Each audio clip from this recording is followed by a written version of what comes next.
Baik, selamat malam. Bisa cek suara saya? Apakah suaranya bisa terdengar dengan baik?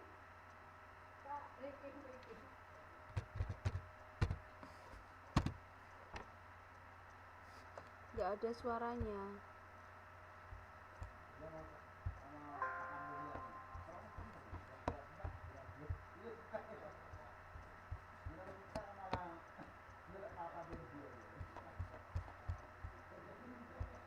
Halo, halo, cek, cek, cek. Halo, cek, cek, cek. Selamat malam teman-teman. Bagaimana suara saya? Bisa dicek Mbak Uli, Mas Vicky, Mbak Mai. Alhamdulillah, berarti udah masuk ya suara saya ya.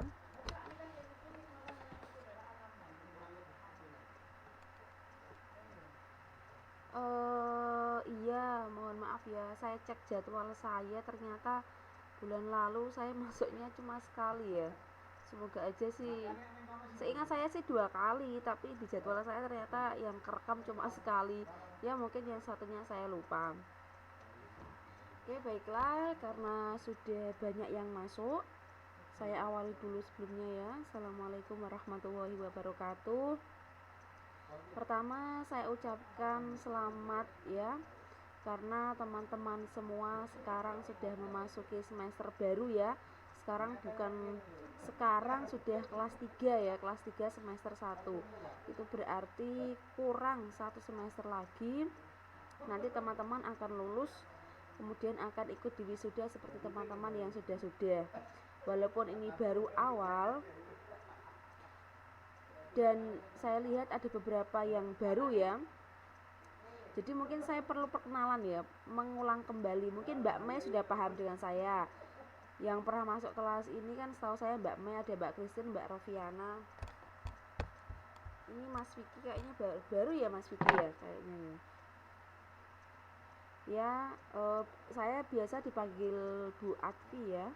FB saya Bu Iza Atfi Nurmalia. Nanti bisa yang belum berteman nanti bisa mengajukan pertemanan. Insya Allah akan saya approve, akan saya terima ya. Siswa baru ya, apa-apa, siswa baru tapi langsung kelas 3 ya, akselerasi berarti ya.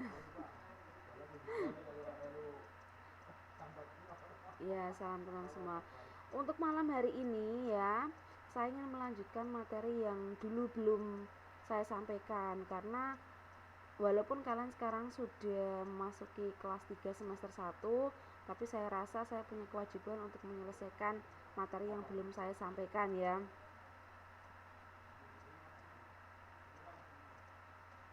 Ya, baru 2 tahun.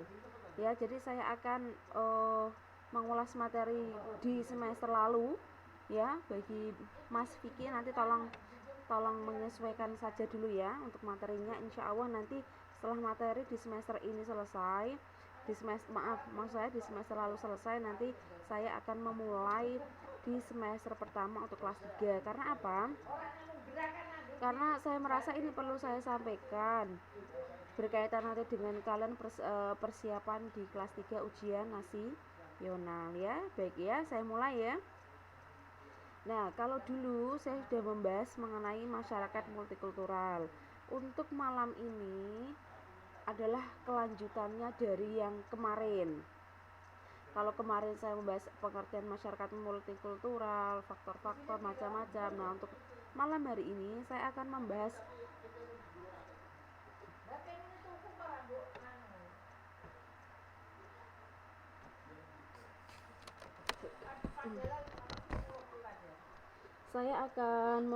mengenai masalah yang timbul akibat keanekaragaman masyarakat multikultural. Coba di yang lain bagaimana? Mas Vicky, Mbak Uli, Mbak Mai, apakah suara saya juga terdengarnya putus-putus?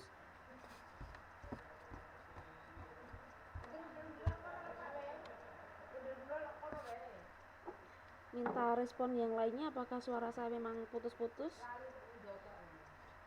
Halo teman-teman.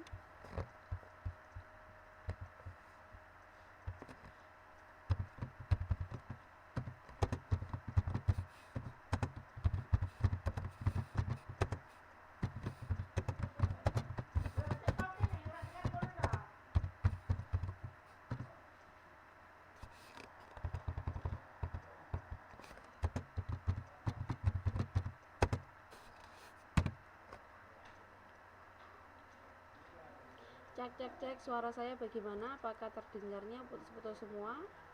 Halo.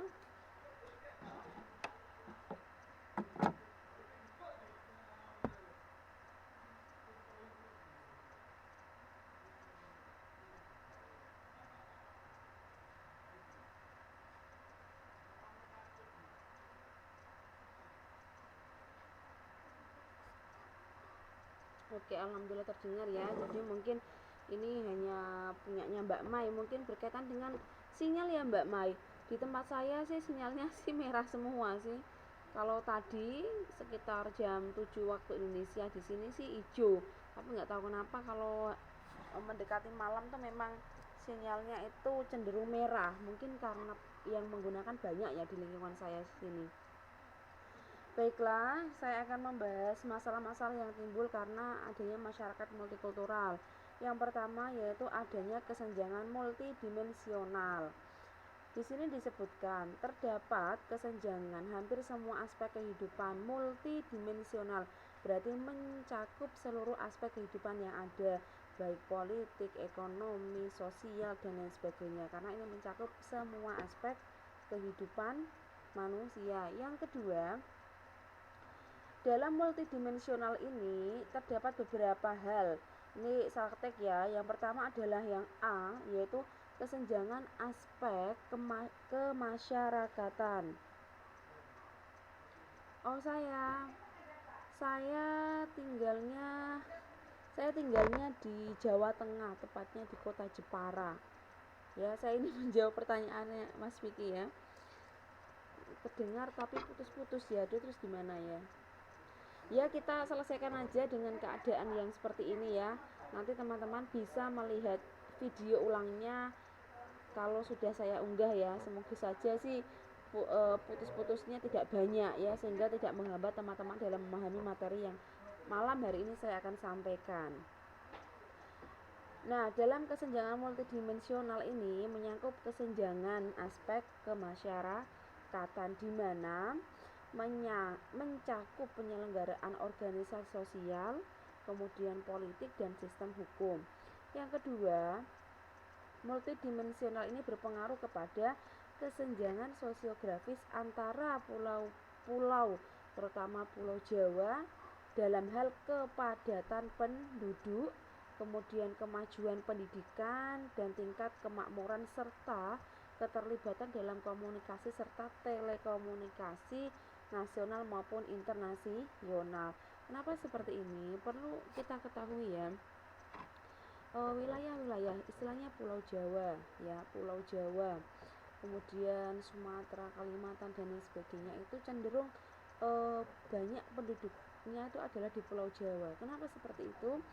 Karena kemungkinan dari faktor geografisnya, faktor alamnya itu Pulau Jawa itu sangat strategis ya, di ditanami segala macam jenis tanaman itu bisa tumbuh dengan cepat, luasnya juga banyak, terus dekat dengan objek-objek wisata. Kalau untuk di Sumatera mungkin harus ketika menanam tuh harus tanamannya tertentu, kemudian jauh ya lokasinya. Kalau pulau ya harus menyeberang lewat laut, lewat mungkin sungai dan lain sebagainya. Jadi kepadatan penduduk ini sangat-sangat menentukan.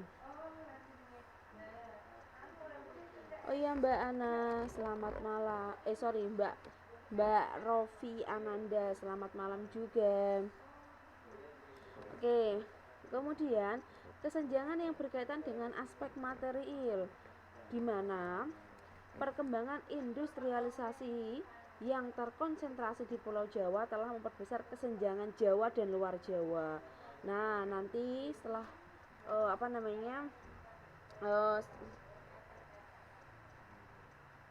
iya, waalaikumsalam. Ini Mbak ya, Mbak Tini ya. Ini murid baru juga Mbak Tini. Selamat malam Mbak Tini. Wah, sekarang kelas kita ramai ya, ada banyak sekali siswanya. Kalau semester lalu paling 3, paling 2, tapi untuk malam hari ini luar biasa sekali. Oke Mbak Tini, ini juga siswa baru ya Mbak Tini ya? Oh iya. Ya oke, saya lanjutkan lagi ke materi. Nanti teman-teman sehabis pelajaran ini ya, sosiologi, nanti silahkan googling ya, silahkan searching industri yang ada di Jawa itu jumlahnya berapa, kemudian industri yang ada di luar Jawa itu berapa. Nanti silahkan teman-teman semua bandingkan. Itu pasti nanti survei di bawah googling yang kalian searching itu nanti akan terlihat bahwa industri yang paling besar adalah di Pulau Jawa.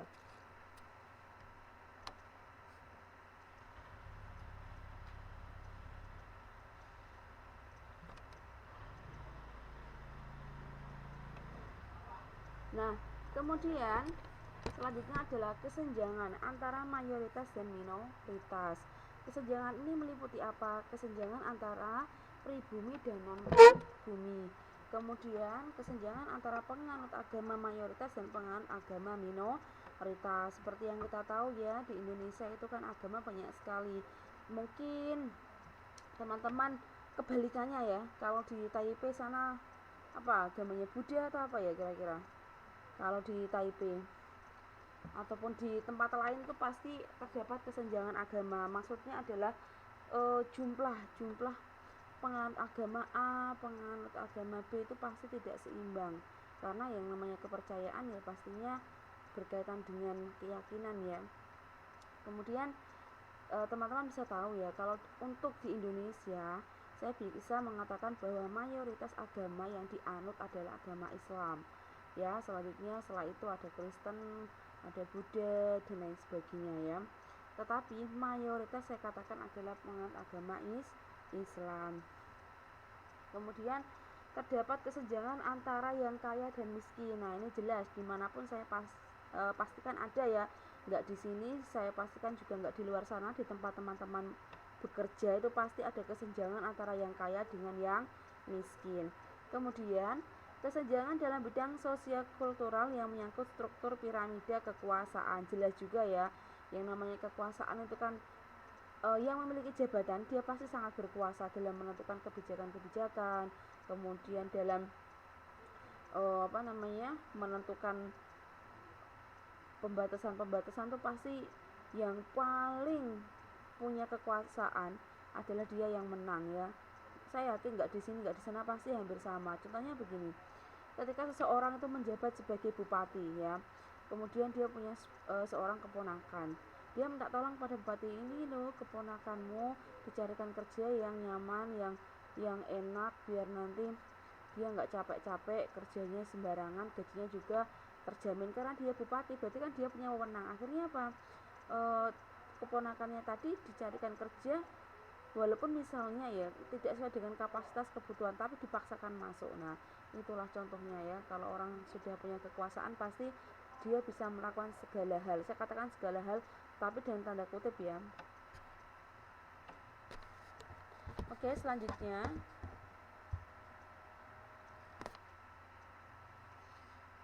adalah setelah tadi ada kesenjangan multidimensional tadi ya, yang kedua yaitu ada konflik antar etnis dan antar pemeluk agama yang berbeda. Konflik antar suku agama adalah konflik antara kelompok suku bangsa yang tergolong pribumi dengan kelompok suku bangsa yang tergolong pendatang, yang diakibatkan oleh adanya perbuatan sejumlah warga pendatang, oknum yang bertindak sebagai preman dan kriminal yang telah mendominasi hampir ke seluruh bidang kehidupan dengan cara-cara kekerasan dan teror. Dampak dari pendominasian ini adalah kekerasan dan teror ya, perlu digarisbawahi. Dampak konflik antar etnis itu adalah kekerasan dan teror. Kemudian munculnya kesadaran dan kemantapan kesukubangsaan pada mereka yang merasa ditidakadili dan yang menjadi tidak berdaya sebagai lawan dari kesukubangsaan para preman dan orang-orang yang tergolong sebagai suku bangsa preman. Kemunculan dan kemantapan stereotip dan prasangka terhadap mereka yang tergolong suku bangsa preman dan pelaku kriminal yang didasarkan oleh kebencian yang mendalam. Selanjutnya, munculnya perlawanan, perseorangan, bisa juga kelompok-kelompok kecil yang ada di masyarakat terhadap apa? Dominasi preman dan pelaku kriminal. Ya, kalau lingkungan kita sudah dikuasai oleh preman, itu biasanya kita susah untuk bergerak ya, karena apa? Ya namanya preman pasti kita mau bergerak, mau melawan juga kita bakalan takut ya, namanya aja preman. Mungkin dari segi fisik dia itu tubuhnya, gesturnya itu tinggi besar dan lain sebagainya lah pokoknya, mungkin dari raut mukanya itu kejam dan lain sebagainya. Makanya kita perlu hati-hati ya, kalau memang di lingkungan kita kok ada contoh-contoh yang seperti itu ya sebaiknya kita waspada, patut waspada.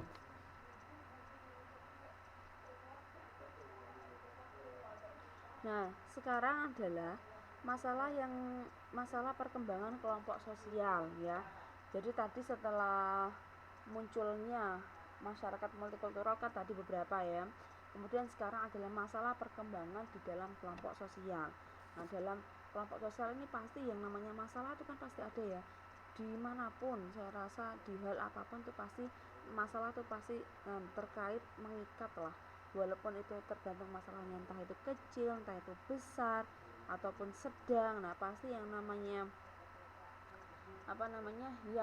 masalah itu ada. Nah di dalam kelompok sosial ini ada beberapa, nanti saya uraikan. Yang pertama adalah primordialisme. Nah primordialisme ini apa? Nah primordialisme adalah paham atau ide dari anggota masyarakat yang mempunyai kecenderungan untuk berkelompok sehingga terbentuklah suku-suku bangsa. Latar belakang timbulnya primordialisme antara lain sebagai berikut. Adanya sesuatu yang dianggap istimewa pada ras, pada suku, agama, daerah, asal, dan agama. Kemudian ingin mempertahankan keunggulan kelompok atau komunitas dari ancaman luar. Adanya nilai-nilai yang dijunjung tinggi karena keterkaitan dengan sistem keyakinan, misalnya nilai keagamaan dan falsafah hidup di dalamnya. Nah, ini perlu kalian ketahui ya. Biasanya ini saya mencontohkannya ke mungkin ke masa-masa. Oh iya Mbak Ratna, silakan masuk, silakan menempatkan diri ya. Cari tempat duduk yang nyaman sehingga nanti pembelajarannya bisa maksimal walaupun telat tidak apa-apa. Nah, tadi kan disebutkan bahwa primordialisme adalah paham atau ide dari anggota masyarakat yang mempunyai kecenderungan untuk berkelompok. Kecenderungan untuk berkelompok. Nah, ini saya yakin saya pun pasti punya ya kecenderungan untuk berkelompok. Karena apa?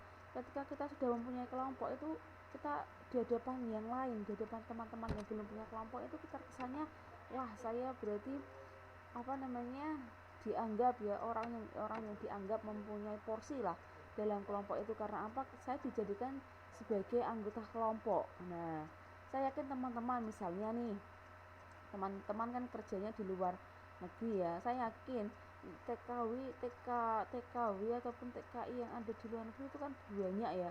Saya yakin teman-teman semua punya komunitas, misalnya di daerah A itu kan ada komunitas, ada grupnya, atau mungkin ada koordinatornya. Nah, itu kan juga dianggap sebagai kecenderungan untuk berkelompok. Tetapi dalam primordialisme ini terbentuklah suku-suku bangsa. Nah, suku-suku bangsa itu berarti masing-masing kelompok itu memiliki visi dan misi yang jelas. Mungkin kalau teman-teman semua itu kan mengelompoknya kan hanya untuk mengumpulkan di daerah misalnya ya di daerah di Jawa dikumpulkan misalnya dikumpulkan lulusan SD, lulusan SMP ataupun lulusan SMA kan. Untuk apa? Untuk pendataan supaya tahu ternyata anggota saya di daerah A itu kebanyakan adalah lulusan dari SMP misalnya. Kemudian latar belakang timbulnya primordialisme ini adalah sesuatu yang dianggap istimewa pada ras, suku, bangsa, daerah asal dan agama. Mungkin kalau dari segi ras adalah orang yang ditunjuk dalam kelompok itu berwibawa. Kemudian dari daerah asalnya itu kebanyakan sama. Dari segi agama orangnya religius, orangnya baik dan lain sebagainya.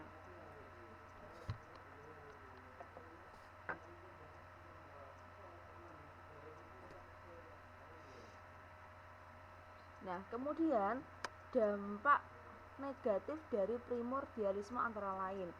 Yang pertama yaitu menghambat hubungan antar bangsa. Yang kedua, menghambat proses asimilasi dan integrasi. Yang ketiga, mengurangi bahkan menghilangkan objektivitas ilmu pengetahuan.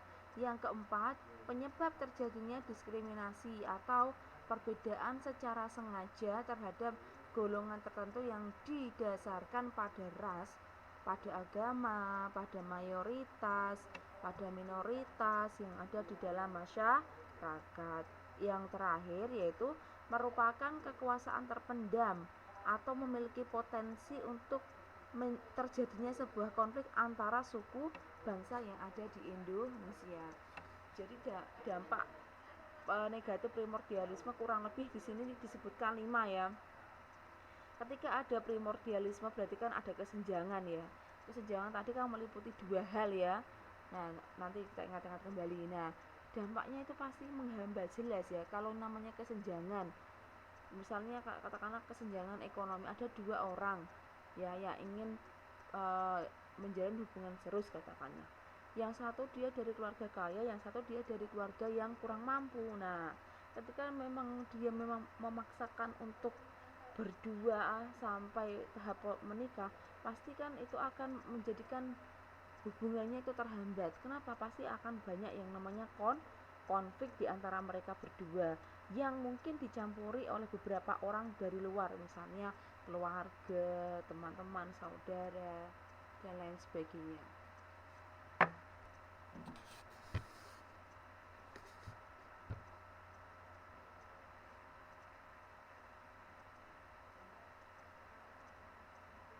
Selain dari sisi negatif ya, Selain dari sisi positif apa negatif, di sini juga disebutkan bahwa primordialisme ini juga memiliki sisi positif. Nah, apa saja itu? Nah, diantaranya adalah sebagai berikut: meneguhkan cinta tanah air, ya. Kemudian mempertinggi kesetiaan terhadap bangsa. Kemudian mempertinggi semangat patriotisme, dan yang terakhir adalah menjaga keutuhan dan kestabilan budaya. Oke. Selanjutnya biar saya tahu ya, saya ingin open mic ya. Teman-teman semua saya ingin nanti bantu ya, karena ini malam hari ini banyak sekali siswanya. Mungkin saya bisa awali dari Mbak Mei ya, karena ini yang absen pertama di atas pol itu namanya Mbak Meilina. Jadi mungkin saya nanti bisa open mic ya Mbak, minta tolong dibacakan satu slide. Nanti gantian sama teman-temannya supaya satu sama lain nanti bisa saling mendengarkan suaranya.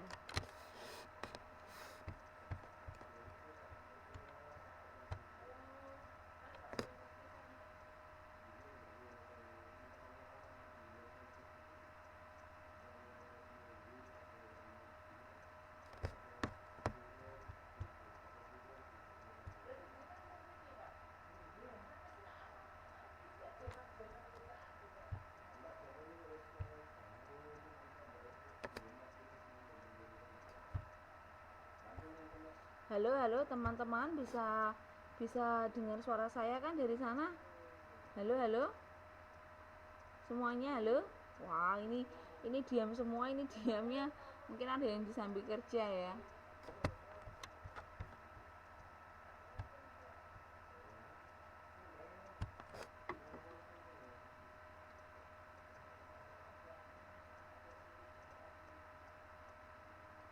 Halo teman-teman semua. Ini saya mau coba open mic ya, baca satu slide nanti saya terangkan. Tapi kok kayaknya ini muter ya, mungkin pada tidur kali ya.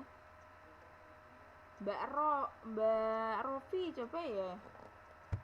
Ada, alhamdulillah ada. Ini muter-muter semua ini mic-nya. Coba ya Mbak Rofi.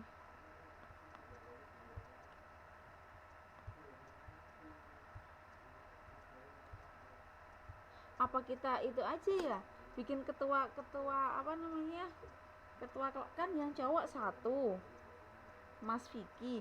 Gimana kalau Mas Vicky jadi ketua kelasnya, diawali dulu dari Mas Vicky, kayaknya bagus deh itu. Imam lah, jadi imam ya, cowoknya satu sih.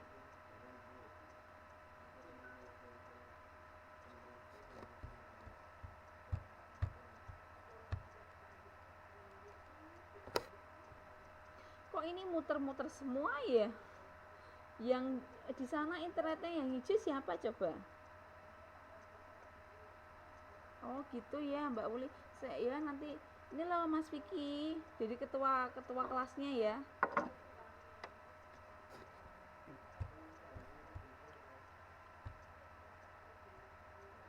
Ya betul, kan gini, kalau kita yang namanya belajar, kalau kita hanya mendengarkan itu cuma dapat 30% ya.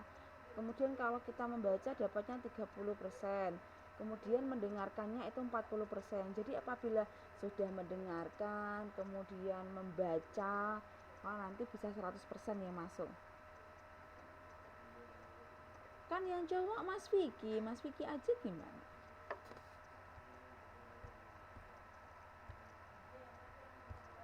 Halo Mbak Ana, cek Mbak Ana. Iya, ini nggak bisa yang lainnya, Mbak Ana dulu ya, baca satu slide nanti gantian Mas Vicky habis ini.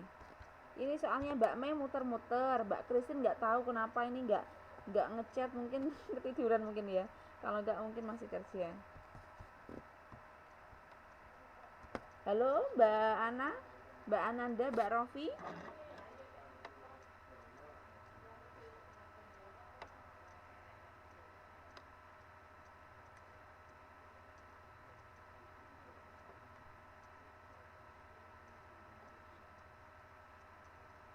Halo kelasnya hening, suruh baca aja kok hening ya. Kalau kelas matematika gimana ya kalau suruh ngerjain?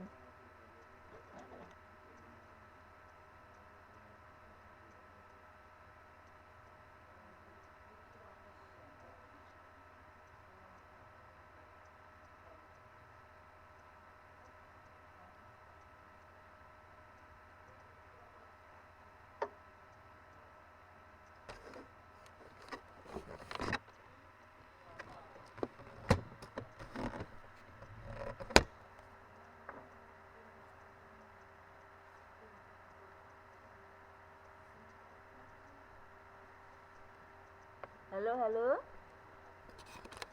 Wah, ini nggak ada. Ya udahlah, nggak ada yang bisa bantu saya baca. Ya udah, saya lanjutkan aja kalau begitu. Nah, tadi masalah dalam perkembangan sosial tadi, yang pertama kan ada primordialisme, yang kedua ini ada yang namanya etnosentris. Ya, apa itu etnosentris? Nah, di sini dijelaskan. Etnosentris adalah sikap menilai unsur-unsur kebudayaan lain dengan menggunakan kebudayaan sendiri. Jadi semacam kita membandingkan tuh loh. Oh, misalnya kebudayaan kalian kan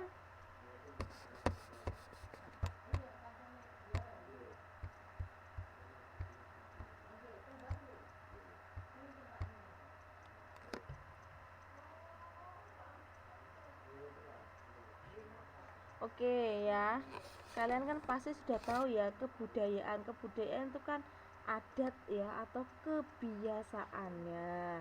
Kalian tahu nggak kebiasaan warga Bali itu mengadakan apa? Ayo, bisa silakan tulis di chat.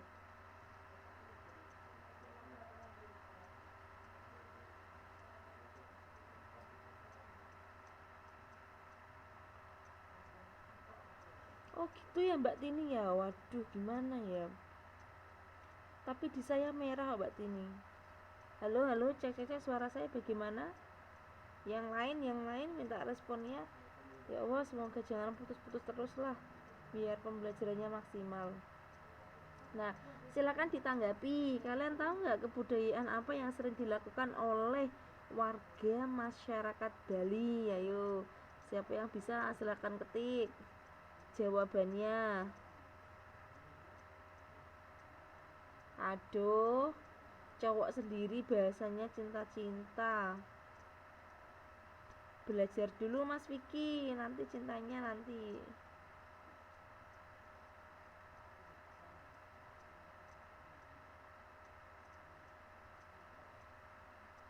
Nggak ada yang tahu ini semua kebiasaan.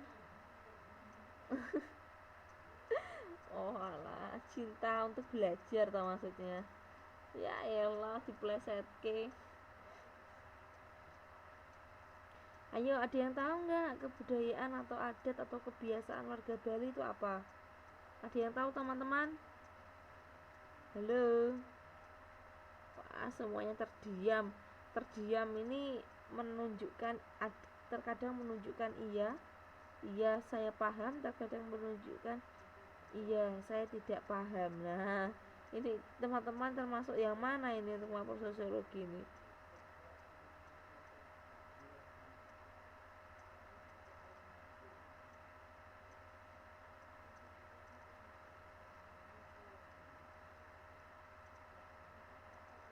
Wah, nggak ada yang menanggapi. Baiklah, saya ulas sendiri ya. Warga masyarakat Bali itu kebiasaannya adalah seperti mengadakan upacara-upacara ritual ya, yang mana biasanya itu menggunakan sesajen ya, bisa buah-buahan, bisa bunga, bisa yang lainnya ya. Saya juga kurang begitu paham kalau detailnya itu seperti apa sajiannya. Nah sekarang kalau di orang Bali dengan berpakaian seperti itu ke Indonesia, ke traveling, pasti orang-orang akan orang-orang lain akan melihatnya aneh. Anehnya kenapa? Perbedaan antara orang India dengan orang yang pernah hidup dan tinggal di India, bedanya di mana? Nah, ini bedanya di sini.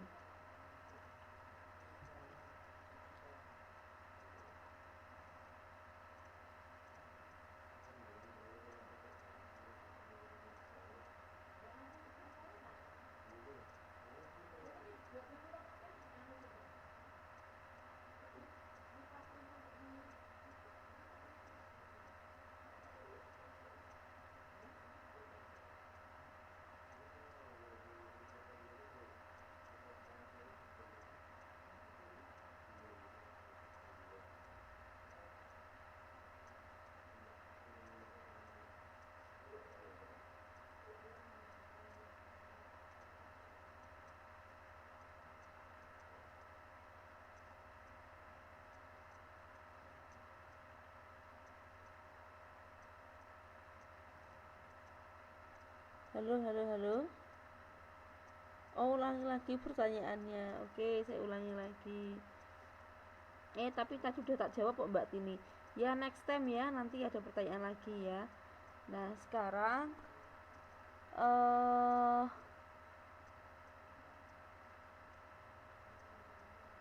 nah ini dampak negatif yang lebih luas dari sikap etnosentrisme antara lain. Nah, tadi kan primordialisme kan ada faktor positif dan ada faktor negatif. Sekarang ini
sekarang yang pertama yaitu mengurangi keobjektifan ilmu pengetahuan. Yang kedua, menghambat pertukaran budaya. Selanjutnya, menghambat proses asimilasi secara berkelompok yang berbeda-beda. Dan yang terakhir adalah memicu timbulnya konflik sosial. Jadi apa ya? Intinya faktor negatifnya banyak ya, ini ya, ada empat tetapi ini maksudnya itu sangat luas dan sangat banyak sekali.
Ya, halo, halo. Ayo, oke. Apa namanya? Iya, halo Mbak Ana, saya masih di sini kok. Sambil bacanya loh chat-chatnya kalian.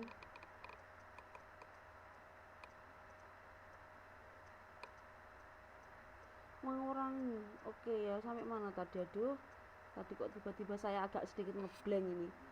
Ini karena apa? Ini kira ngeblank.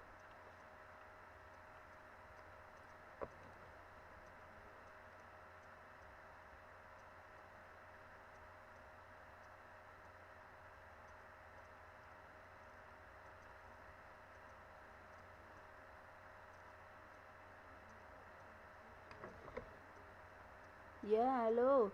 Cek cek cek cek suara saya, Mbak Rofi. Halo, suara saya gimana Mbak Tini?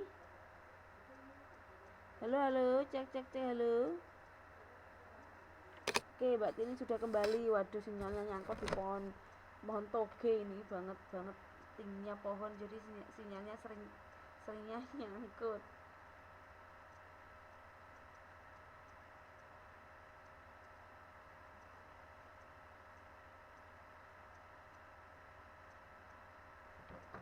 Nah, di sini tadi kan yang kedua setelah primordialisme kan ada etnosentrisme. Di etnosentrisme ini selain dampak negatif, juga ada yang namanya dampak positif. Kita cek, lihat di belakang.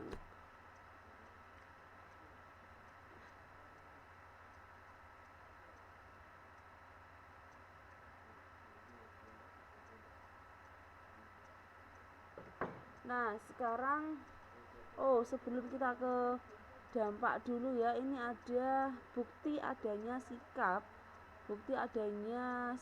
etnosentrisme.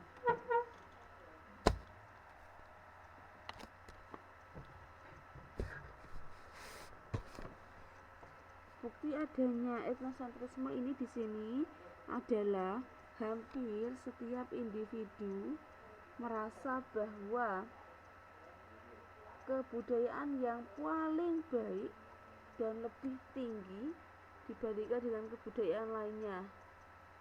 Ini maksudnya itu kebudayaan pribadi masing-masing orang.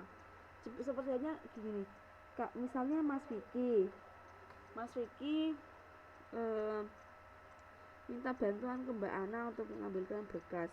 Yang tadi untuk meminta Mbak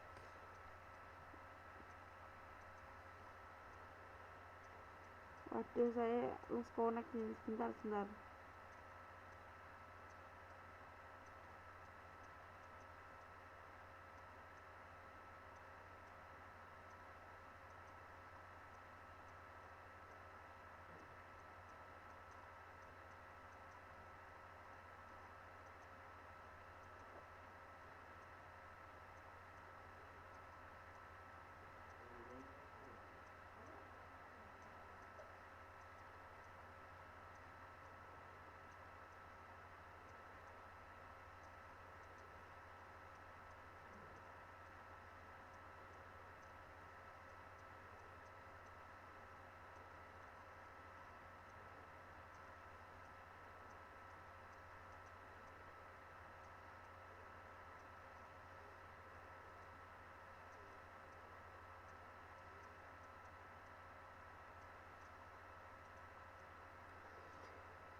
Apa namanya? Di sini disebutkan bahwa misalnya dari segi bangsa ya.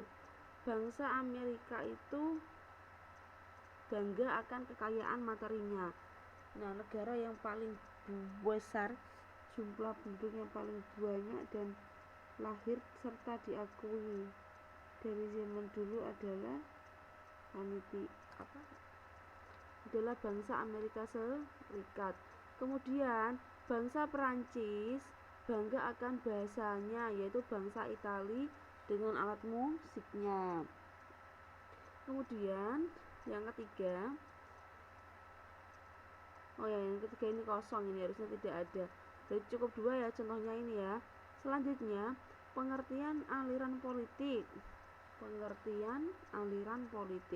Politik aliran berasal dari kata plik, artinya aliran. Politik artinya segala urusan tindakan, kebijakan, dan siasat mengenai pemerintahan negara.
Wah, ini kok sinyalnya kok putus-putus, ini gimana ya, suaranya kok nggak jelas ini.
Wah, ini bagaimana ini? Sebentar. Proses perkembangan politik aliran. Ya, proses perkembangan politik aliran ini ada berapa ya? Ini masuk pembahasan etnosentrisme atau faktor yang mendorong pentingnya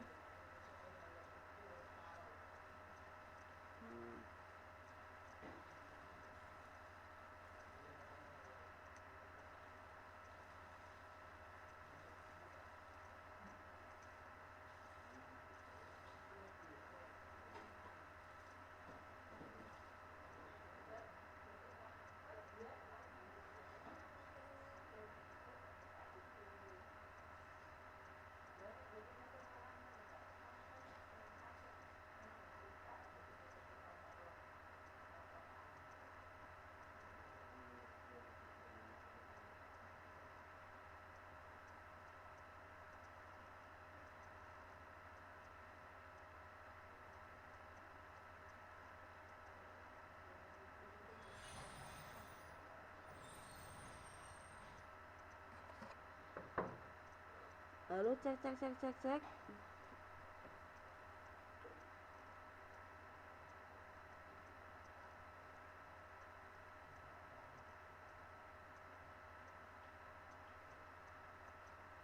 Oke, sekarang waduh tadi mandek lama ya, berhentinya lama ini.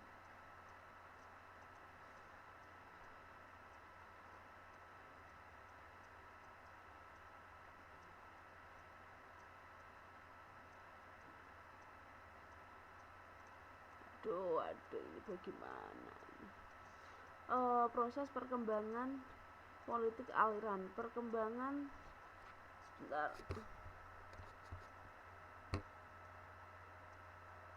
Oke, benar ya.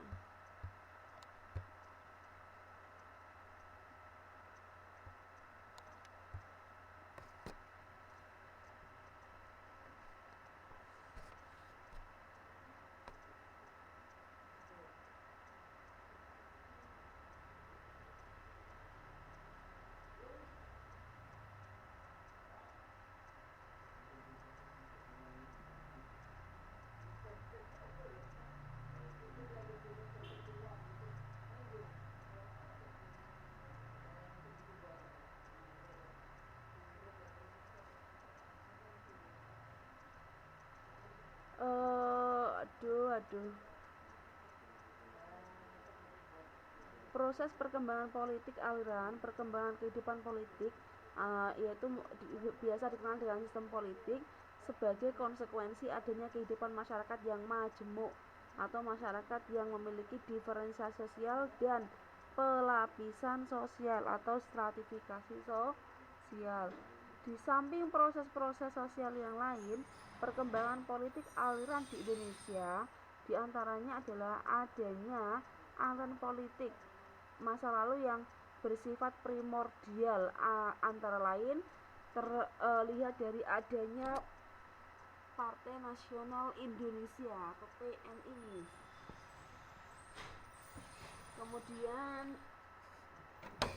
Persatuan Masyarakat, ini partai-partai zaman dulu ya, saya rasa sekarang tidak ada yang namanya seperti ini, jadi kita bisa next saja.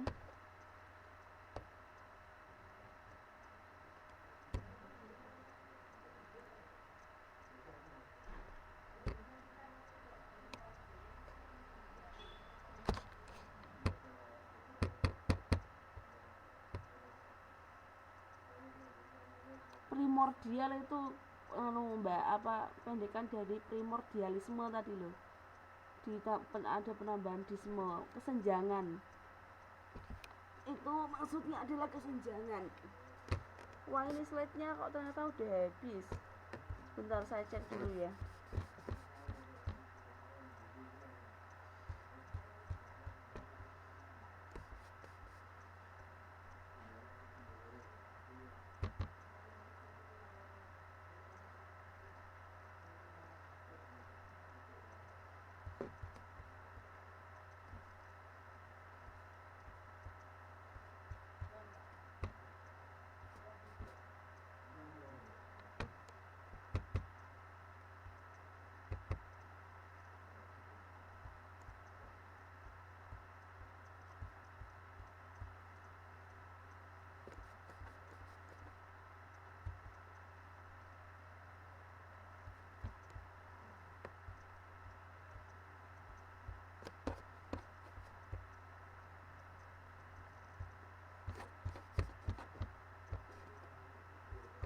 sebentar ya Mbak, ini slide saya ini udah kayaknya udah habis. Saya coba unggah sedikit lagi.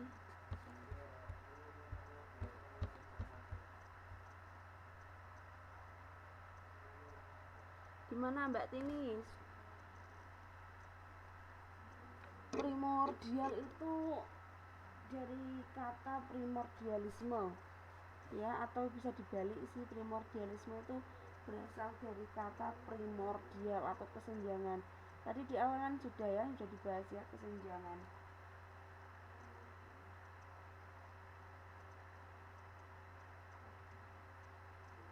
Bentar, saya upload materi sebentar ya, karena yang pertama tadi sudah selesai, jadi kita lanjutkan yang selanjutnya.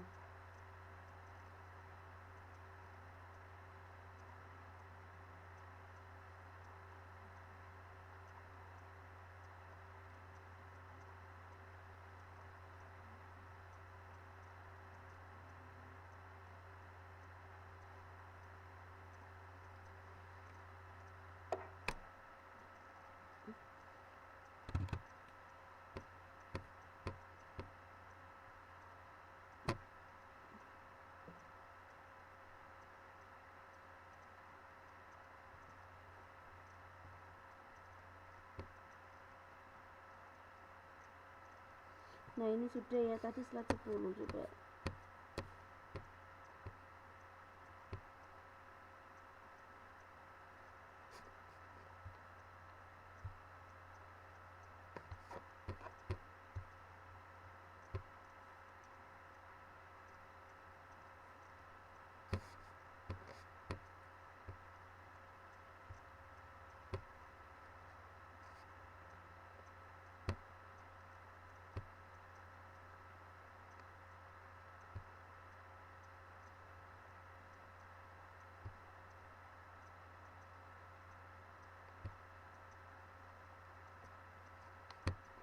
Bentar ya Mbak.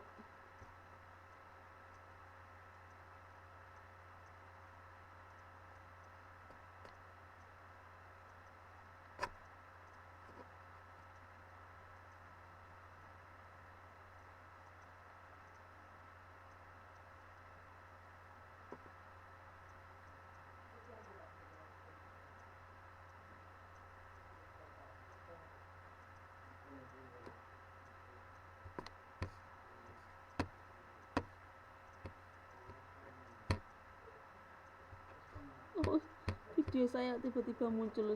Bentar, saya matikan.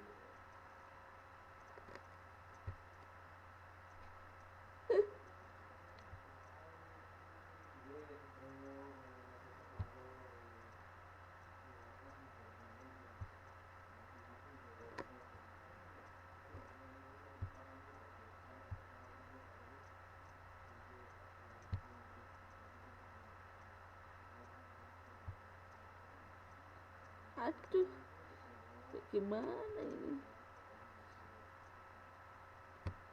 Kok nggak mau ini ya?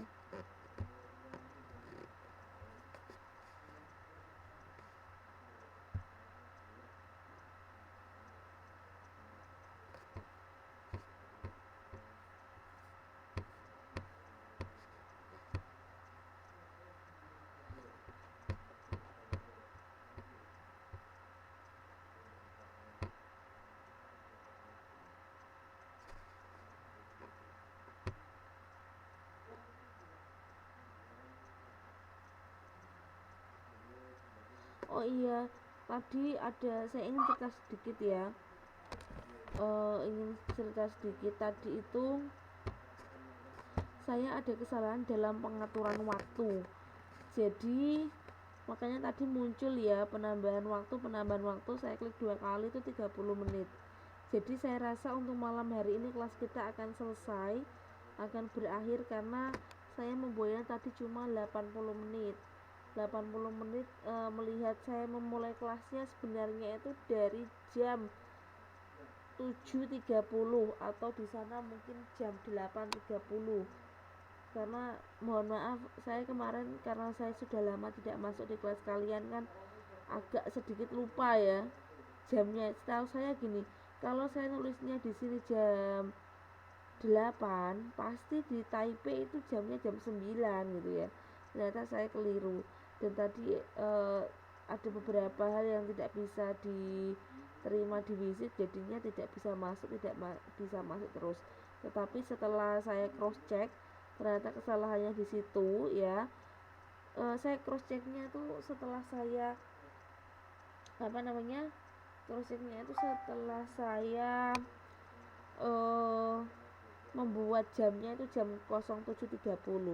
Jadi mohon maaf buat teman-teman yang malam hari ini hadir, kelas kita mungkin sebentar lagi akan selesai. Jadi saya di sini pribadi mengucapkan terima kasih banyak atas partisipasi kalian karena sungguh luar biasa. Malam ini saya katakan hari pertama kali kita jumpa di semester pertama di kelas 3 ya. Walaupun mungkin wajah-wajahnya yang hadir itu ada beberapa yang